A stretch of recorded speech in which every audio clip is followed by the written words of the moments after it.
think we're going live.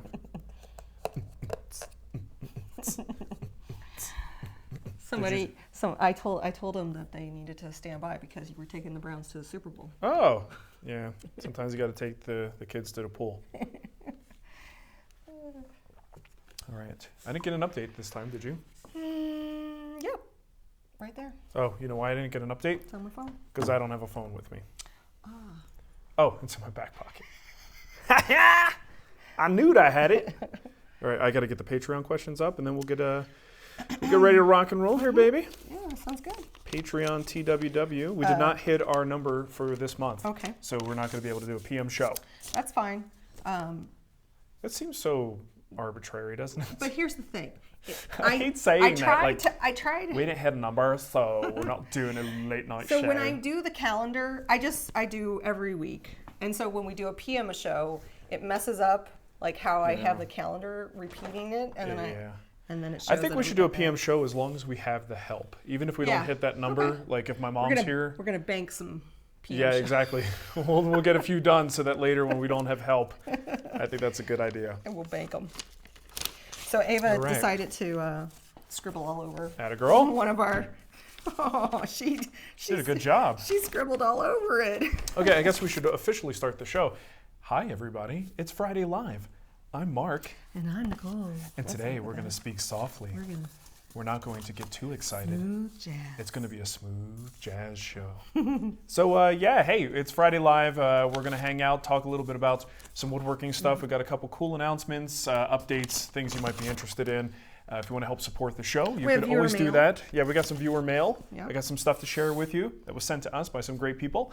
If you want to help out the show, you can. Just go to patreon.com/woodwhisperer, and there's a couple different ways where you could sign up for what's essentially a recurring donation where you get a little something in return, including having your questions prioritized, and we can answer those on the show. Nicole is also monitoring the YouTube chat room. So if you want to ask a question there, there's a good chance that we'll get on the show as well. A few folks I'd like to thank on Patreon: Michael Rowan, Chuck Lobito, and Dennis Hanna. So thank you folks for helping us out. And again, that's patreon.com/woodwhisperer if you want to contribute to the cause. Yes. That cause is us.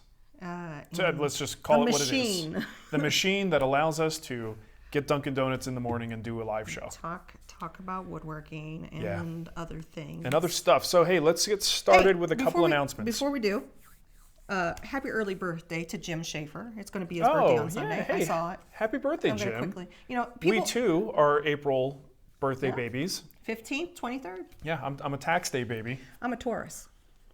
Were you always a Taurus? Wasn't there a change? I don't pay attention to that. I'm a Taurus. Well, why do you pay attention to it in the first place? It's friggin', it's a horoscope thing. And you're an Aries, right? Yeah. Yeah. Maybe. Whatever that means. You might be a Taurus. No, I didn't change. Aries for life, baby. I got the tattoos to prove it. Taurus, really.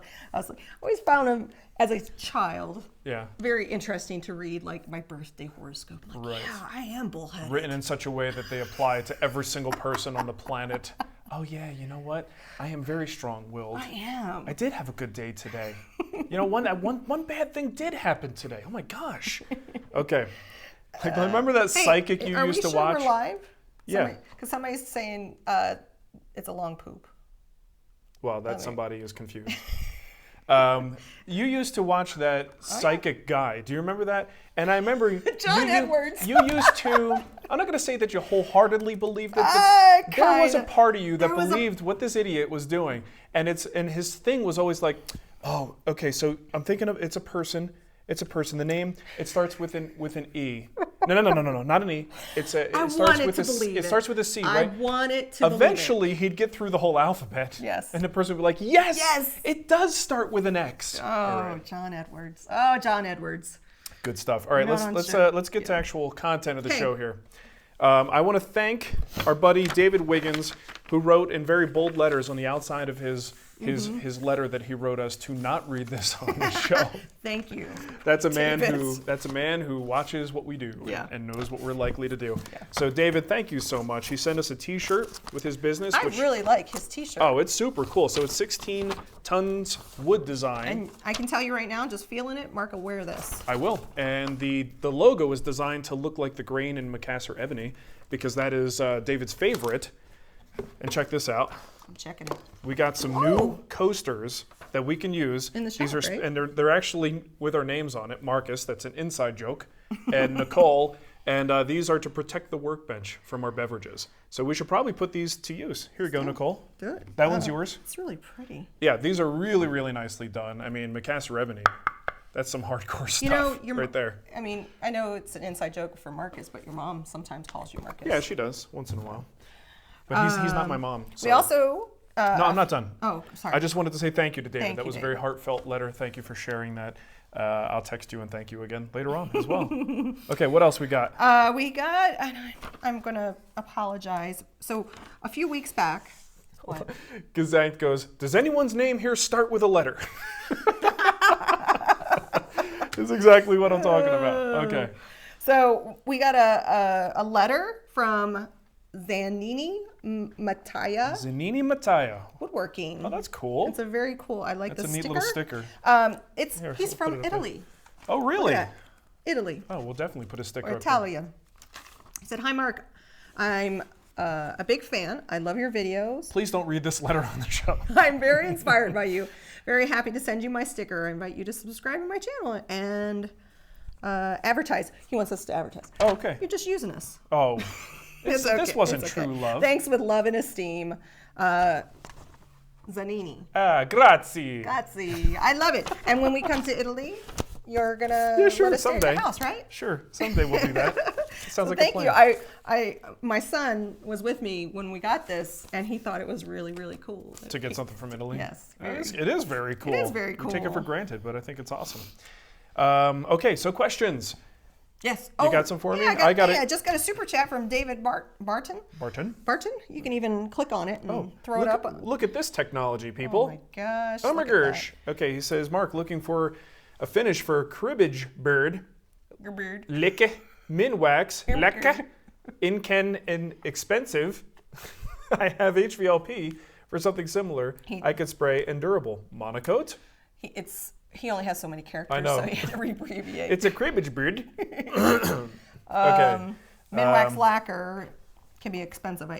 So he's looking for something similar that he could spray and durable. Well, Rubio Monocoat is not something you want to spray. It's really a finish that gets buffed in.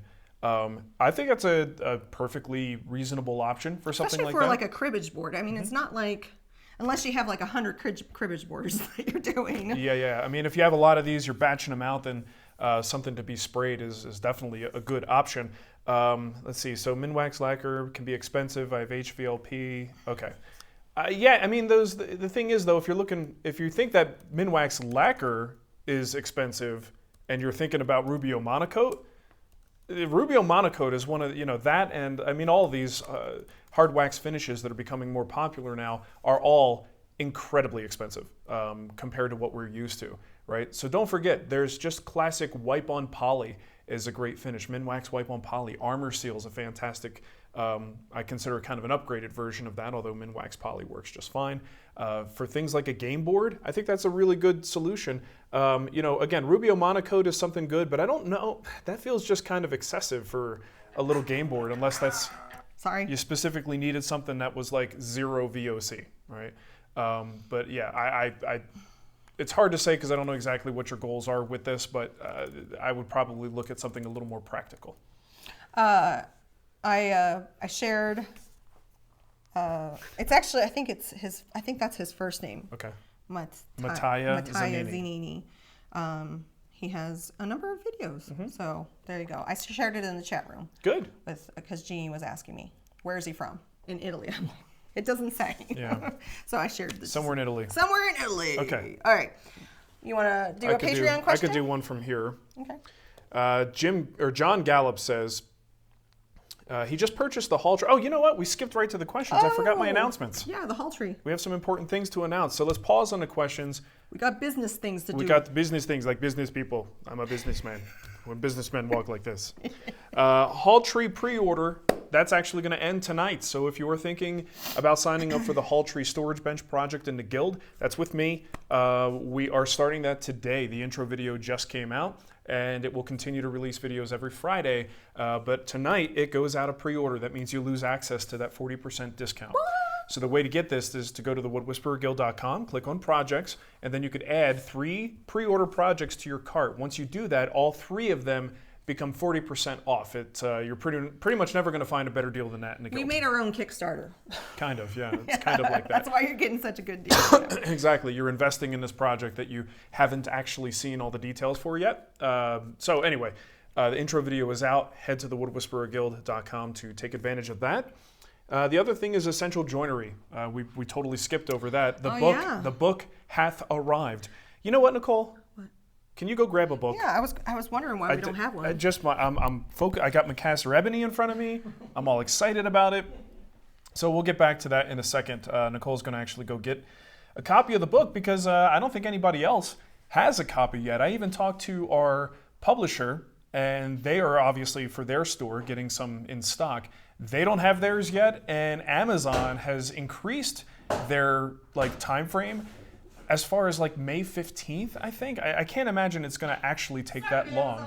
But they are way delayed in their orders. So we already have copies. First batch went out yesterday. I was looking for a hardcover, but I couldn't find it. No, it's okay. And the second batch of books is going out today. And we will continue to fire these out as long as the U.S. Postal Service will take them. So if you get an email notification that your book has shipped, just know that was me. I'm on the end printing those labels. Yeah, Nicole's printing the labels. Actually, right now, Mom is in there printing labels. Yep. Jason is in there stuffing envelopes. It's a busy, busy time here at the TWW headquarters. So here is the book, and this is no joke. Apparently, when I write books, I'm a little verbose, right?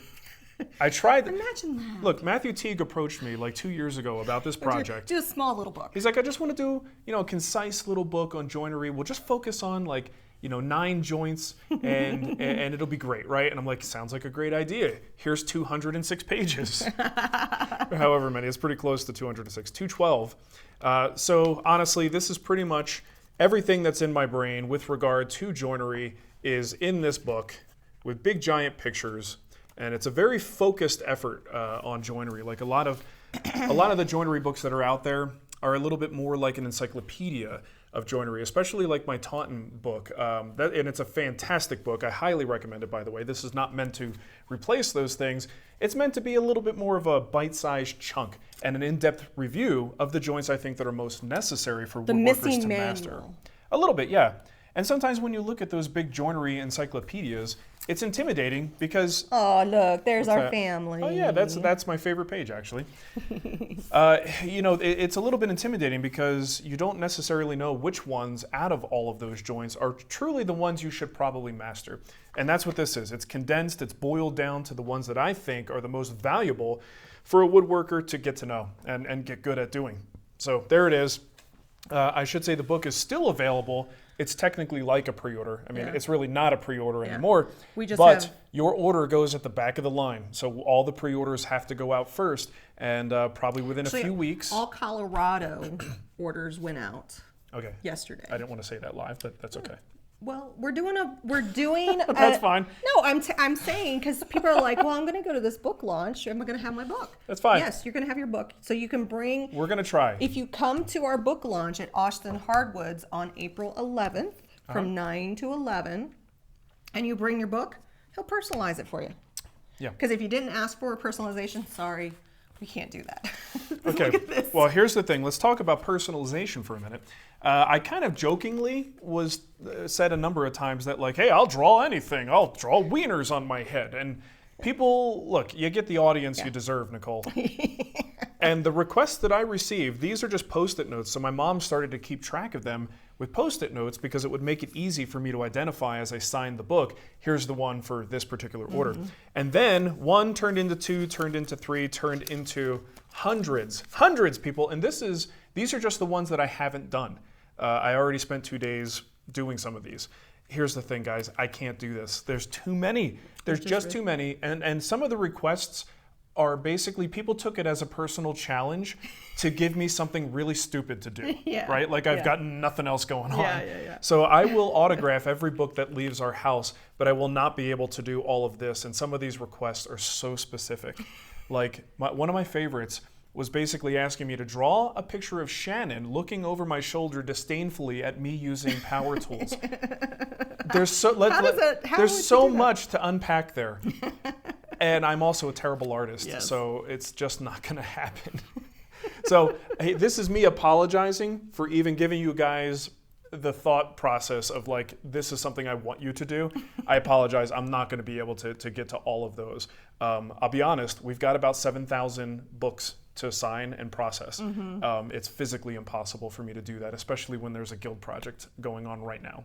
So my apologies, but let's move on to questions. My bad. My bad. We did have a couple questions about the hardcover book. Kevin Windsor just said, are the hardcover versions on the same schedule? I know you've signed a ton of hardcovers. Well, yes, but I don't 100. I guess I haven't what he's probably concerned about, hardcover people got an upgrade. Yeah. So I think what he's thinking is, since the upgrade came later, did that like reset their position in the line? No, it didn't. So we're going to try to make sure that the hardcover editions are here, and we're going to try to keep to the same exact schedule. Yeah. So your order goes out when you place that initial order. Somebody asked if there are any hardcovers left. We have some left, but I'm not going to make any promises about what's going to happen with those. There was a print overage on them. We have yet to decide what we're going to do with those. We're not promising anything because it's too messy right now to do any kind of replacements. We need a clean slate. Whatever's left over, we will likely put on the website for sale or reserve them for special occasions and giveaways and stuff like that. I like it. I like it a lot. I like it a lot. And anyone who's coming to the event, I don't know if you mentioned this, we will have books with us there. So if you are in Colorado, you're thinking about going to that event and you want the book, go to the event, get the book there. I would not place an order now because you probably won't have it in time for this event. And I'm going to put the link to the Eventbrite. We are trying to get a head count of how many people are coming because we are going to give away Marc's 8-inch Powermatic jointer at 10 p.m. It's good. A.m. Like 10 a.m. Sorry, a.m. Yeah, so they're not even open. Gonna show up. I'm here. I'm here for my jointer. Jim Schaefer wants to know how many pens we're going through with these signings. I've got like a half dozen. I really like the ultrafine point Sharpies, and as soon as they start to skip and I notice there's no more, I'm like, eh.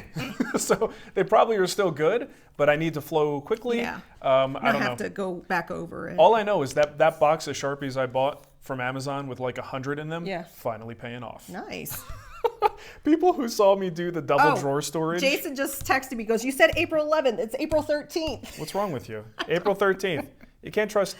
Stuff just comes out of her mouth, guys. Man, I'm so glad to have my brother here. We try to put a filter on it. Can't tell you how happy I am. Oh, you know what? I hope the video was good. I didn't turn off any of our house cameras or... I'm not getting any complaints. I didn't even hit the QoS button. Josh Doolittle's going to be pissed. All right.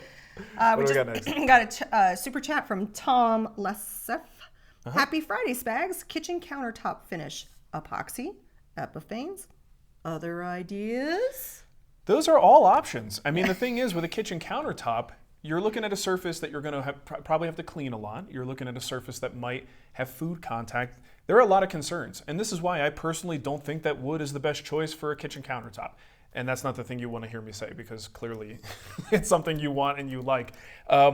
So anytime you have a surface like this, you've got two choices. I'm not going to give you a specific answer. I'm just going to tell you what your categories are. There is layer it with stuff and protect it from damage and protect it from cleaning agents. And then when it gets really grody and starts to get kind of nasty at some point, years later, you're going to look at a complete refresh and refinish. There's the second side of this, which is offer less protection. You know, still some protection from spills and abrasion, but something that is less durable, but easier to repair. And you might be able to repair it more frequently to keep it looking nice for a longer period of time. And there will generally be no giant refinish in your future. It's just small refinishing pieces and sort of like local refinishing and refreshing of the surface. Those are kind of your two categories. All of your film forming, epoxies, water locks, Epiphanes, all those things are in that category of those film forming protective finishes that are also hard to repair. You go into the territory of things like Osmo, simple oil and wax finish, tried and true. These are all finishes that are going to absorb deep, provide some protection, not a ton of protection, some protection, but also be very easy to repair, and the maintenance should be a little bit easier for you. Sweet. You have a question? I don't. Okay. I'm shutting off some cameras. Okay. Eric Litt said, can you explain why you would use a crosscut sled and a miter sled? I've seen everyone use them concurrently for simple crosscuts. Well, you're saying crosscut sled and miter sled. I think what you might mean, because those. Oh, no, it says miter saw. Miter. Saw. It says use a crosscut sled and a miter saw. Well, I think most people are going to consider a miter saw to be more of a rough, multitasking here. I noticed. To be more of a rough cutting tool. I've got my DeWalt and I purposely went with a non-slider because I wanted to actually be really accurate at making 90-degree cuts so that if I have really, really long pieces that are inconvenient to do with the table saw with a crosscut sled, I can cut those at the miter saw. So that's why I like having both. But if you have a slider or maybe it's just a saw that doesn't hold its setting very well, a lot of people are going to consider that crosscut or making the crosscuts at the chop saw to be more or less a rough cutting tool. And then you take it to the crosscut sled at the table saw for a more accurate cut. So I think I'm just kind of putting words in other people's mouths here, but I'm guessing that's probably why most people have both. It's a lot more involved to take the wood, get the sled set up, get the table saw fired up. It's a lot more of a process than simply throwing it on the chop saw and being done with it. So yeah, I think it's kind of two different purposes. That said, there are people with really finely tuned miter saws who are using that for good quality crosscuts. Throw a really good quality blade in there, and it's going to be a fast, easy, repeatable way to make those crosscuts. Bicker Restoration said, are we sending books out medium mail? No. Nope. We are not. We are sending Everything's them what, priority? Priority. Only the best. Well, look, and here's the thing. My mom is on top of this stuff Yeah. when it comes to cost. So she's trying to get the books into your hands in the most cost-effective and quickest way possible without wasting anybody's money. But there's a whole thing with medium mail. It's not as, I don't know, there's something with it that a reason why we don't offer it. Maybe it's just because it's super slow. It can be. Right. It can take up to 3 weeks, I think. Yeah. It just depends. Also, I think there's a thing where the cost savings was minimal enough to be like, just a little bit more, and suddenly it gets it gets to your door in 3 days. Yeah. Or 2 days. We have a Patreon question. I pull these questions from the Patreon site over at patreon.com/woodwhisperer.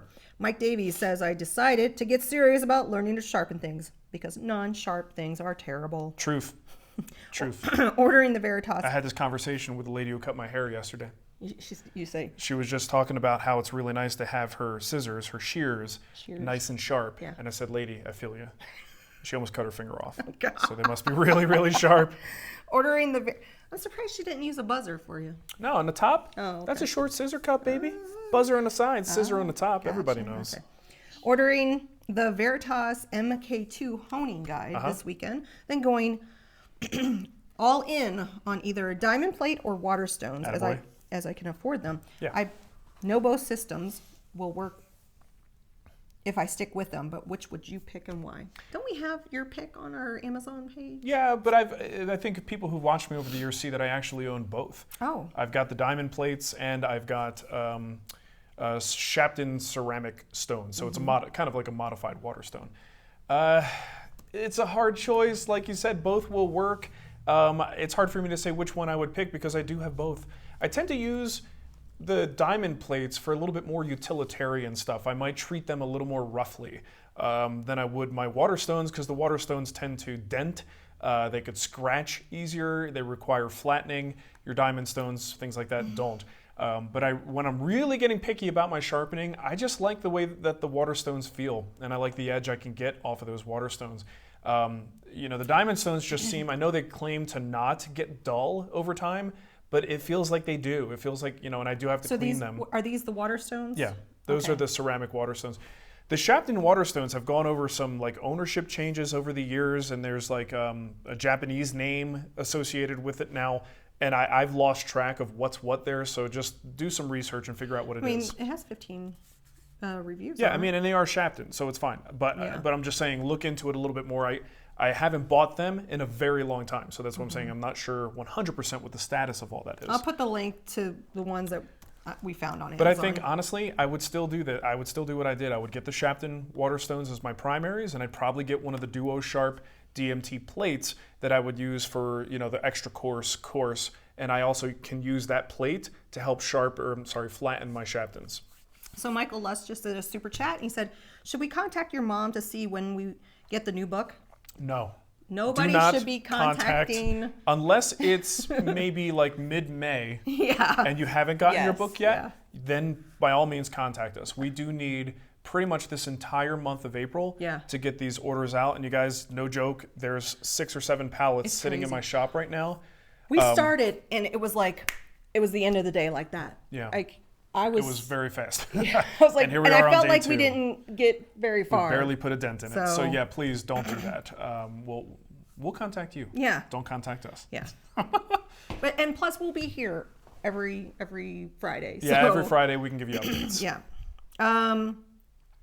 Ryan Foster. I've seen Nicole's brother in a few posts/videos. Is he a new permanent member of the TWW team? He is. We featured him in the last newsletter on the Wood Whisperer site. The last video with his table. He's in the last video. He'll be in the next video. I'm doing the voiceovers for the credenza project now, and he's in that one as well. So Jay is Nicole's younger brother. He just moved here with his family from Missouri, and they're actually in the same town as us, which is fantastic. And he is now a full-time employee for the Wood Whisperer. And his little girl, Adley, turns 1 tomorrow. Oh, another April birthday. Yep. So he's basically full-time in the shop. And I can't tell you, like, Nicole's the kind of person, like, you got to spend money to make money. You know, investing in the business for things that are initially like, I don't want to pay that much money for that thing. In this case, that thing is her brother. And he likes when I talk about him like that. Anyway, he's watching right now, so he's probably laughing. He should be packing orders and not watching the show. But honestly, it is one of the best things we could have ever done. You guys who follow me on social media and just kind of follow what I do, he's helping me keep this promise that I made, that when I said I'm taking a break, not a break, I'm stopping Wood Talk so that I could refocus on other things. This is what I was talking about. I committed to making more content, more free content, while keeping all my obligations for the paid stuff. And the only reason that's able to even happen right now is because Jason is here and he's got my back as this extra set of hands. Even stuff that's not in the shop, stuff that we need done just to get it done that would take me away from the shop for several days, he's doing those things. So it's been a game changer. And you will see a lot more Jason in every upcoming video for both the Guild and the free site. Jason and I had a conversation. It was like, the name of the game is keep Marc in the shop. Yeah, as much as possible. That's the name. So yeah, and it's working out real well. Yeah, so I love it. And plus, the side benefit is our kids get to grow up with each other. And our kids get to hang out with their cousins all the time. Yay. All right, we also have another Patreon question from Chris Calnassi. Marc, you speak very highly of your Incra 5000. I do. There is a Friday Live video from the end of 2017, right after you initially got the Incra, and you said you weren't sure if it was a full replacement for the table sled and miter gauge work. Update? Didn't we do that? Didn't you do a whole thing on I did in the Guild. In the Guild. Oh, look, it's Jason. Hey, there's Jason. I did do an update and a whole demo in the Guild. I could just tell you, since then, I don't have any more crosscut sleds, shop-made crosscut sleds. I've done enough projects. Yeah, I've done enough projects where I feel like I felt that these things are just around here, and I don't know why I have them anymore. So there are no more shop-made crosscut sleds. Wow. I mean, one of our most popular videos we've ever done is the crosscut sled video. Those are always a crowd pleaser, and I hope anyone who watches that, you're going to wind up getting a great crosscut sled. So the fact that I'm now using this Incra thing, I don't want that to, sort of make it look like I'm down on homemade sleds. This one is expensive. If you don't feel like making one and you want one with some cool features just right out of the box, ready to go, that's a good solution for you. But there's nothing wrong with building your own sled. Jim Schaefer says, Jason has all of our dream job. I don't know. I'm a chronic farter, so it's not that pleasant to work around me. Oh, he does fart a lot. Especially when I eats the cashier. Brett S says, Waterstones pass 16,000 grit? Worth it? Also, Deadpool lives matter. Free Deadpool. Yeah, free Maximum Deadpool. effort. Team Chimichanga. I'm going to say this. Any Waterstone past 1,600 grit is only worth it if you've got nothing else to do. I will say there's times where you take your stones into the house, Yeah. mess up my whole countertop, and you're just, it feels like he's there for like days. It takes a long time. Days. It's a labor of love, Nicole. This is what I do. I go up to 8,000 with mine. Sometimes even then, that feels like I'm kind of pushing the limit of what is really going to make a practical difference. I think there, like a lot of things in woodworking, there's a point of diminishing returns, and I think that happens past 8,000. So yeah, you can do it, but there's also stropping things you can do with honing compounds that actually can kind of get you in that territory of well over that 8,000. And it does make it sharper, right? But there's a certain point where sharp is sharp enough. And I think at 16,000, if making the most finely honed chisel tips and plain blades is your goal, and that's kind of part of your hobby and you enjoy that process, go for it.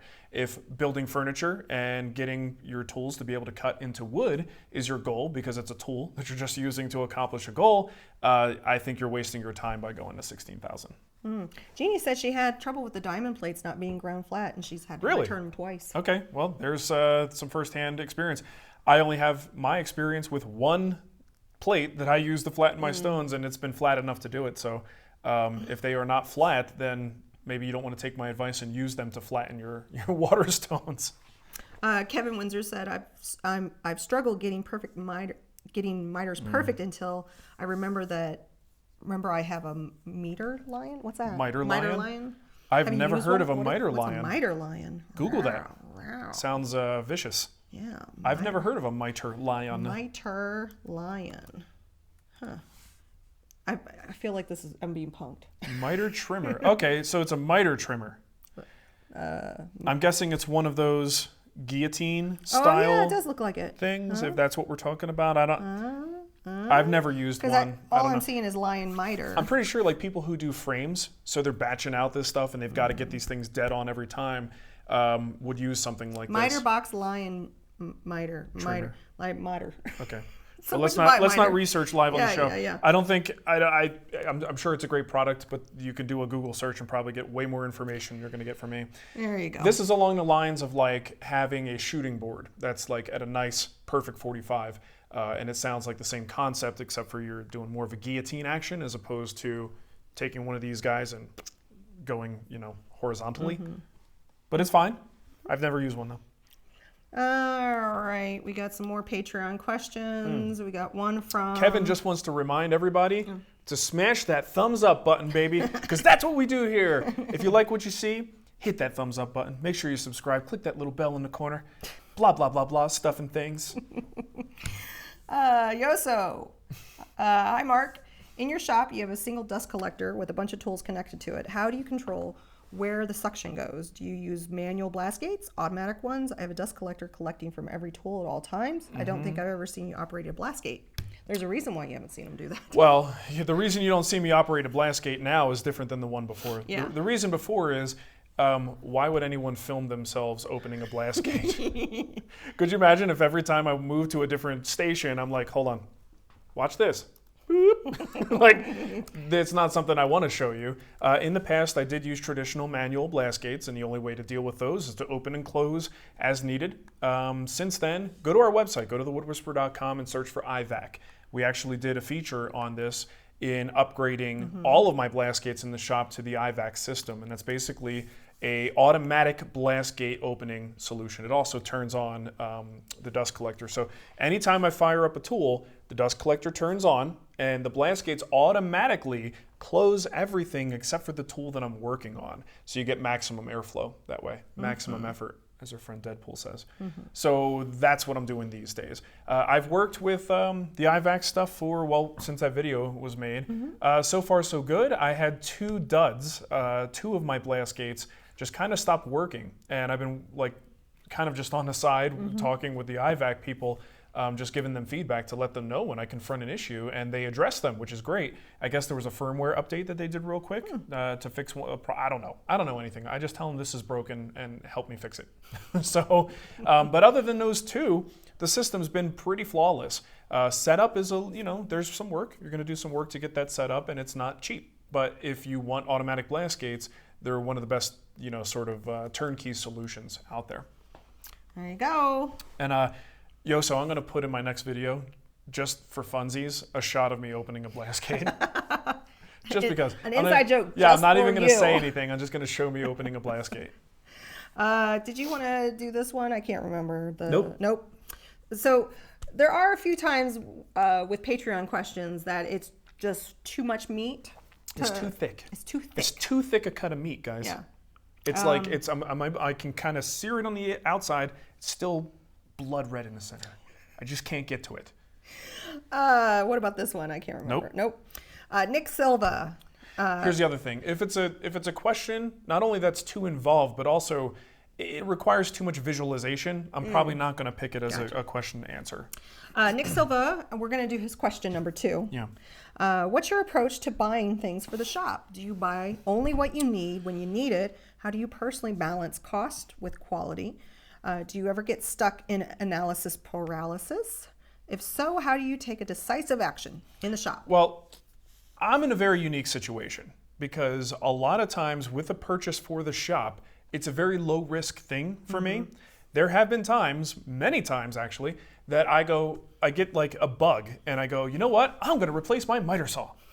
And I buy the newest Makita because it's got great dust collection. And then I get the thing and it's just a piece of crap because it's like there's the QC fault that can't be fixed, or it can be fixed if you wedge a 2x4 between the rails, which is ridiculous.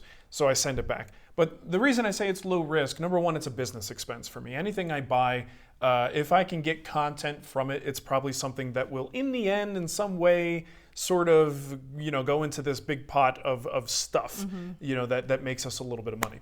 So I don't worry about it too much. But I think the most important thing for me is the fact that if I don't like something, or if it turns out that it's not as useful as I thought it was going to be, I give it away. And that's a big part of what we do, is giving stuff away. Even if it's a lightly used item, there's a lot of goodwill that comes from that. It makes a lot of people happy when we go, hey, here's this thing I'm not using. It makes me happy. We did a flash giveaway of some AWP, stuff for construction, things that I'm not going to really use. They sent them to me and they've been collecting dust. I'd rather see them go in a good home, so I give them away, right? So for me, it's a very low risk thing. I do read reviews. Most of the time, if something catches my eye, tickles my fancy, I'm like, I could justify spending a few bucks on it, because if it's a dud and I don't like it. I'm trying to think back when we lived in Temecula. Take me back to a different mindset. Take you back to Temecula. Very few people watching this show are going to shop with the same mindset I do, because I'm just in a very different paradigm than most people. Your job requires you to try things. Well, there you go. That's a good point. Part of the reason to do it is because now I can formulate an opinion. Even if I only had a short time with that product, I can give you an opinion. So take me back to Temecula. Temecula, in the forum days, you would review. I would say there were times you had analysis paralysis.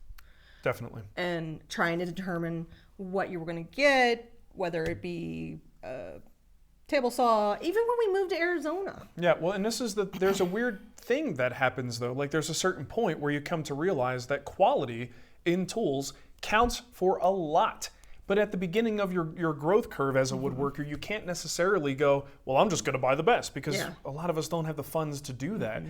So even if you're aware of what good quality can bring you, can you afford Lee Nielsen for all of your hand planes? Probably not. Right. So I think now more than ever though, we've got good, fairly cost-effective brands that are giving you something that's serviceable. You're not going to pay a lot and get just a complete piece of crap. There is a lot of middle road tools that you can invest in. I don't think you need to go to the high end, and you can definitely avoid the low end. So this is a deep question, and it's hard for me to answer.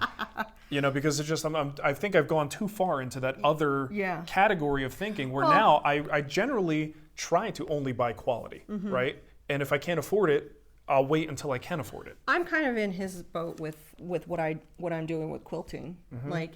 I'm kind of like, I'm just starting in the hobby. I know I don't want to buy, thousands of dollars of this long arm machine. No, I'm not even there yet. So for me, I'm actually looking at, okay, I just need a good solid machine that I can rely on, that has good customer support.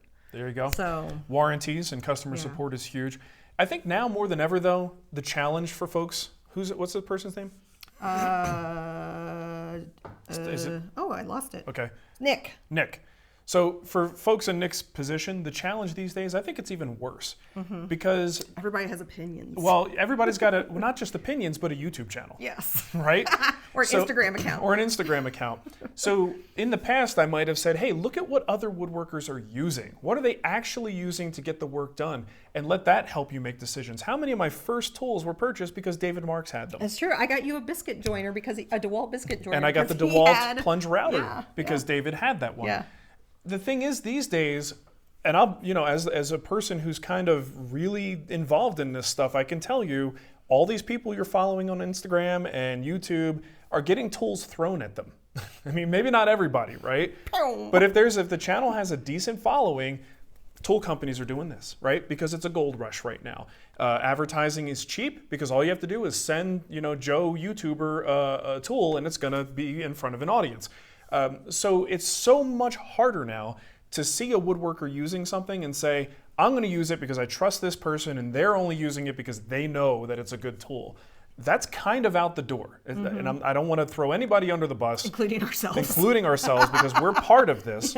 But it's a tricky, tricky time to take a tool recommendation. Well, and I think, when you brought up TV, like TV, David Marks never said he had a partnership with DeWalt, but everything you see on TV is a paid placement. Yeah, it's not there accidentally. Yeah, right. So, and that's happening online now. So I don't have a great solution for that. I'm telling you that it's a problem. Be aware. It's a big problem, especially when I see, people who do what I do, not labeling their posts as ads. Yeah. That's a big problem. And if ever someone pays me to do anything with a post, it's going to be labeled as an ad.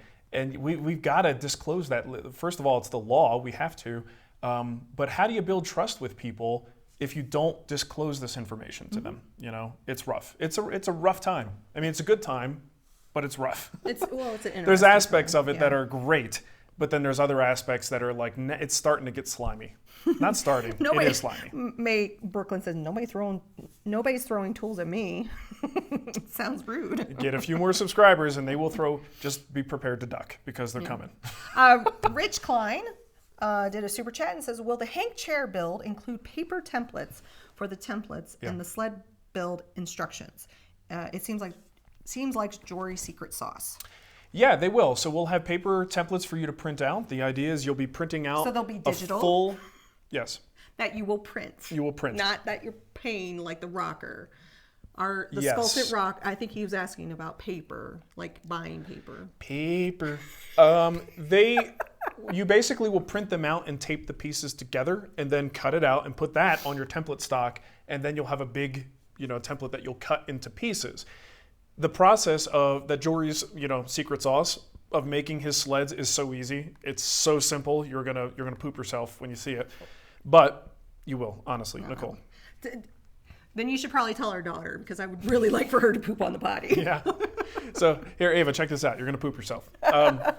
It's literally like grab a piece of plywood that's about the right size and screw your template down to the surface and then run it through the table saw. Most of the cuts are done that way. It's a very, very low tech, but high precision, which is a really cool method. So yeah, we're gonna show you all that stuff, and you'll have the paper that will allow you to create the templates that you need. Rich said he's happy to print them. You're definitely good. It's like any other project.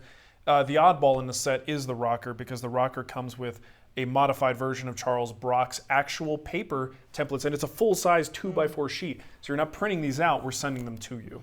Mason said, if Powermatic didn't sponsor you, would it still be your primary brand, or would you go with something else? Mason, that's an impossible question to answer. Yeah, because they are. It's like saying, if I didn't have 2 kids, would I have a nicer body? I don't know. Would I? Probably. But I can't imagine a life without my children, right? Well, let me tell you a little story. Oh boy. Let me tell you. Gather around. Everyone, gather around. Grab your drinks. So when we started this crazy thing in 2006, Marc and I we shared an office, and I remember saying to Marc, if you could have your dream sponsor, what's our dream team? Who's our dream team? And he said Powermatic. Well, this was 2006, right? Yes. Okay. And I said, well, let's call them. Get them on the phone. And at the time, this was something you could do. You probably could not do this now. So I just went through their menu system and I found the marketing line, and then I gave Marc the phone and I'm like, go ahead and talk to him. I said, hi, this is Marc Spagnolo. You've probably seen me. I'm the guy with a soul patch. My voice was cracking because I was like 16 at the time. No, you were not. We were in And our I said, so I've got this podcast. And back then we called them video podcasts. Video podcasts. Because that's what they were. Yeah. And I got this podcast and they go, what the hell's a podcast? Yeah. Like, why do we care? Yeah. But it was a good time to like introduce them to the new medium and explain to them what it is and how we could kind of partner together. And they said, let's do it. Yeah. It wasn't that easy. It wasn't that easy. But once I found out they were going to do it, I actually remember being so excited that I stripped all my clothes off and ran in and jumped into the pool. Yeah, I remember that. Which was pretty exciting. So yeah, so when you ask me nowadays, like it's hard for me to even imagine my woodworking life without Powermatic. If that ever happens and Powermatic decides to go in a different direction, I will have some choices to make, and they will be very sad. They will be difficult choices. But this is like asking me, who my second wife is going to be, right? I don't think about that. Did the thing just get awkward? Yeah. Did I take it to a bad place? Right. But I think it's an important story, especially for new people that haven't been with us since the beginning, that Powermatic just didn't come to us. We went to them. Yeah, we pursued them because I already had half of my shop full of Powermatic. Same thing with Typebond. Typebond is a fantastic sponsor. We love working with them. But look at all my videos pre-sponsorship, and you're going to see a lot of Typebond. It's just the product that I use and believe in. I will have difficult... align with Yeah, us. we align very well, and that's why we work with them. I will have some very difficult decisions to make if and when these companies, who I do love and do truly believe in, when they aren't willing to work with us anymore, then I have some decisions to make. I don't think that's going to happen. Well, we'll cross that bridge when we come to it. That said, there are great power tool brands out there, guys. Like, I use Powermatic. We have a great relationship with them. That's the brand I'm working with. And I don't know. There's just tons of great brands out there. It's not like they're the only brand, and don't just use them because I use them. Obviously, if you're in the market for a table saw these days, you have to consider SawStop. It's part of the initial conversation everyone is going to have when they're in the market for a table saw. Grizzly makes some great inexpensive tools. You might get some duds, but they make some decent stuff. There's brands out there that are fantastic. So, and there's so many resources nowadays that you can drop a question in like a community. Yeah. Get all kinds of responses. Exactly. And you'll have more paralysis analysis stuff. Yes. And Chris, yes, if you go on the website and search Festool, what happened to Festool? I think you even did a video about our sponsorship with Festool. Yeah. And you still see Actually, Festool that was around. the second, when you said, what is your dream team? I actually said Powermatic and Festool. So the second phone call we made was to Festool. Yeah. That's true. And here's a good way to look at this. We are no longer compensated in any way, and it was fun while it lasted. Do you see Festool stuff in my shop? Well, while I did get rid of the non-critical things, I'm still very well surrounded by Festool, and they're not paying for that. Why? Because I like using the tools, right? I'm not the kind of guy who's going to cover things up with black tape. Because I think you're dumb enough not to realize there's... And he's also too lazy. Okay, that's the honest truth. That's the real truth. But I'm not covering up brands. I use Milwaukee, and Milwaukee doesn't even want to have a conveation with me. They're like, we don't sponsor anybody. Get out of here, you dummy. You dummy. You stupid guy. You got John's and Stumptown Woodworks question? I don't remember if you did Stumptown. My iPad went to sleep. I didn't do Stumptown. Okay, well then do that one.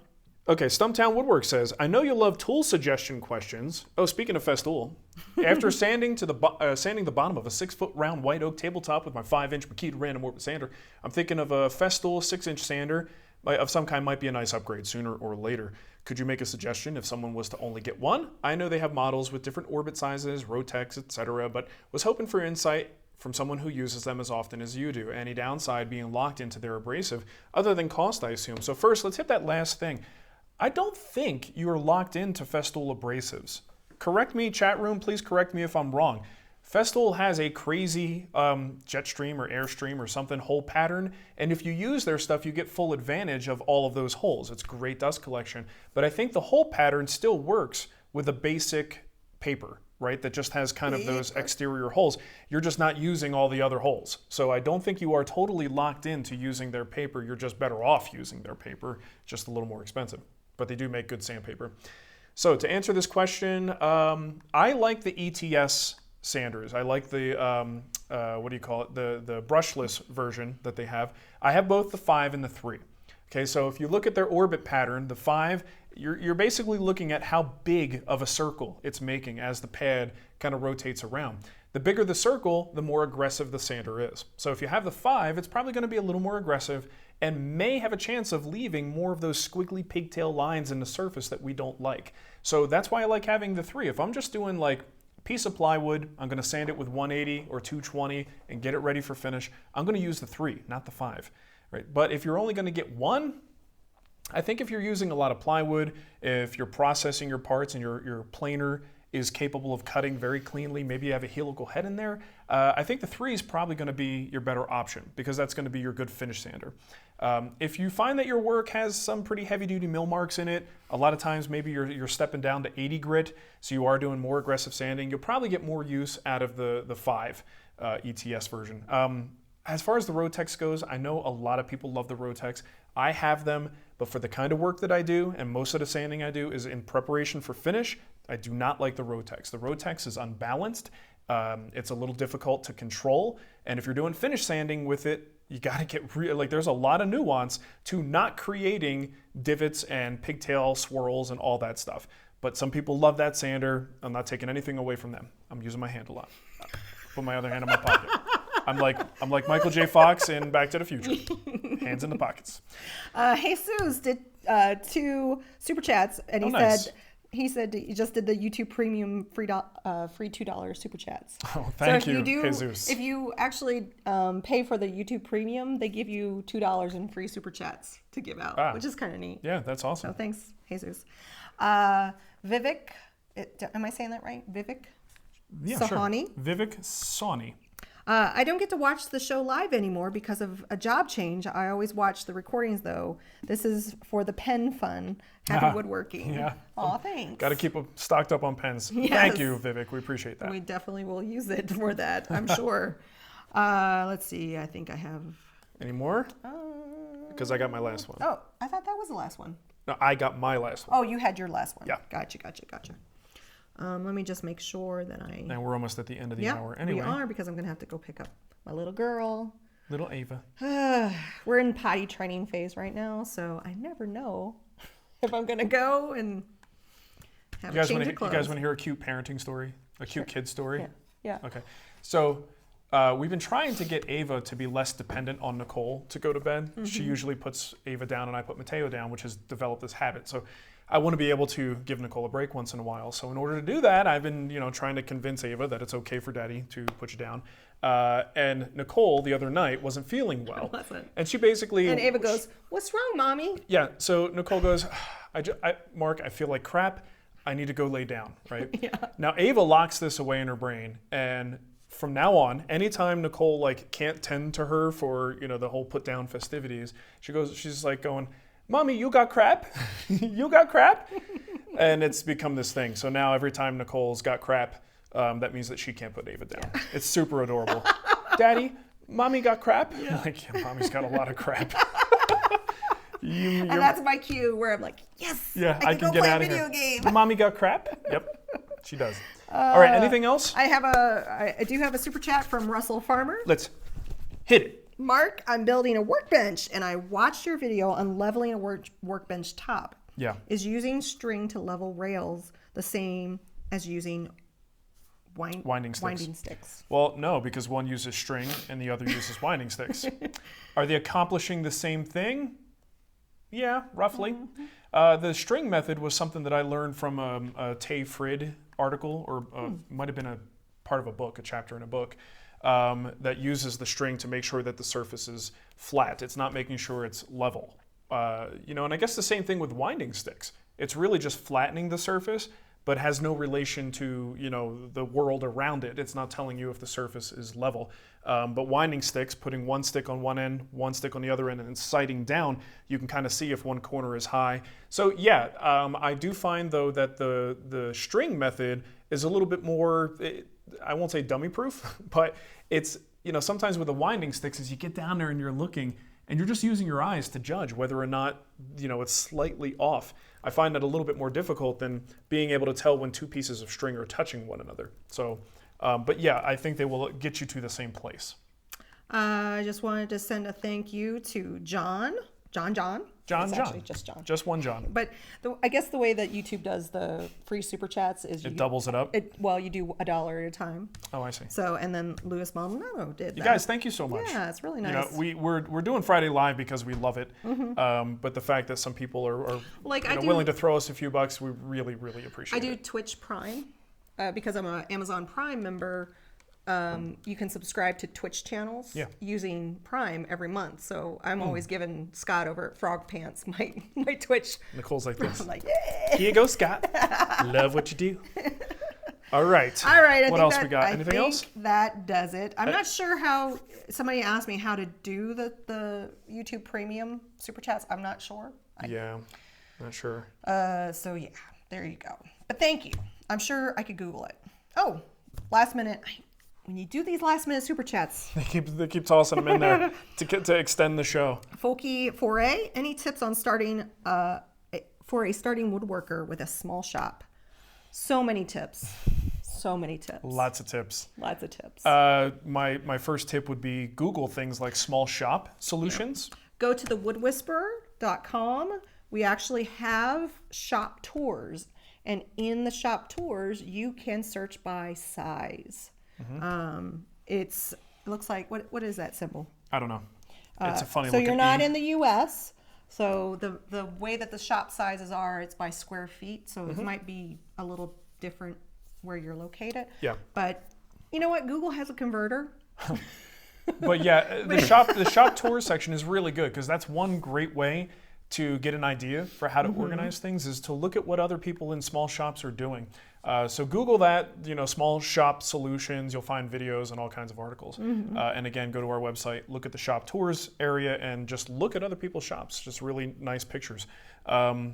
Ultimately, with a small shop, everything is about combining work surfaces to do more than one thing. If you have a table saw, you certainly want to have your router table in that extension wing, right? It's a good place. It's dead space otherwise. Go ahead and use it for that. Your outfeed table could double as your workbench, right? So that's kind of what it's all about, is doubling Wheels. multi-purpose and wheels, casters. Everything should probably, wheels, should probably be mobile. You want to be able to move things around because you probably can't have a permanent setup.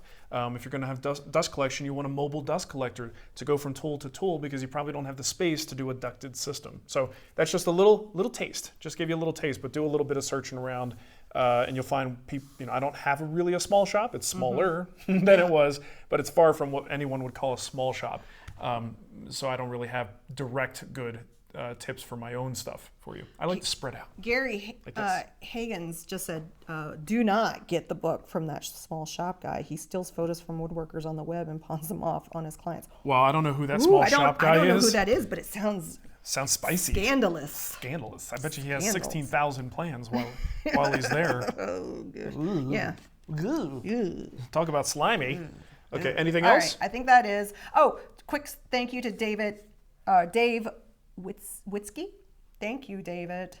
So yeah, we're gonna call. Yeah. So Gary Hagens is what he's saying is when I said small shop solutions, the guy who's stealing stuff is like one of the top Google results, and he's saying don't do that. Don't do that. Yeah.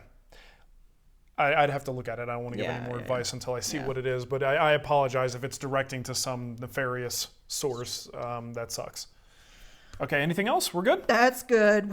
If I miss the super chats, I'll roll it over to the next. We'll roll it over. Roll it over. Yeah. Bye. All right, thank you everybody. Have a wonderful weekend. I'll catch you later. Oh, we forgot the guild project. You want to pick? Yeah, I'll pick Eric Litt. Eric Litt. I'll just pick you. He's going to be lit over this. We haven't given one into the YouTube channel. So, Eric, if you're still around watching, You better be. email me at Nicole@thewoodwhisperer.com, and I will get you set up in the guild with a free project. Sounds good. Okay, thanks everybody. Have a wonderful weekend. Go get that hall tree project before the price goes up. I want you to get the cheapest price, always. I love these. Yeah, these are great. David, seriously, man, thank you so much. QOS to you as well, my friend. May the QOS be with The you. logo looks really slick. It does. It's like a gold dust inlay or something, he said. Gold dust. We're killing time to let the feed go, in case you didn't know. Yeah. We got to do it. Well, do you have the logo that you could throw up on the screen? No, it's too much work, Nicole. Yeah, that's true. What else was I going to say? Something about, don't forget the iTunes podcast. Oh, yeah. The numbers have been going up. A few people are enjoying the listen to audio it. version of this show. Kind of nice. Yeah, it's very nice. Is it just called Friday Live? It's called Wood Whisperer Live Oh, Wood Whisperer Live. because Friday Live is too generic. That's So true. Wood Whisperer Live. I would say Wood Whisperer Friday Live. Oh, Nicole. Why do you have to complicate my life? I know. Okay, bye everybody.